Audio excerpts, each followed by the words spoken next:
آیا غواړئ د دې ډیټا سمت له افقي څخه عمودي ته تبدیل کړئ دا ډول او بل دا چې دا به یو بل سره ربط هم ولري؟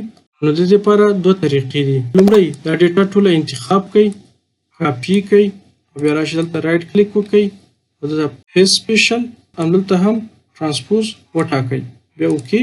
نو دا به عمودي ته تبدیل شي.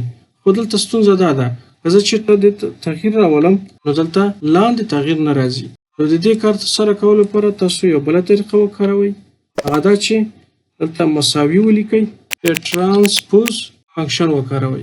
نو دا ډیټا ورته انتخاب کړئ. اوس که تاسو د اکسل د 2021 نه ښکته ورژن کاروئ نو کنټرول شیفټ انټر به وهئ.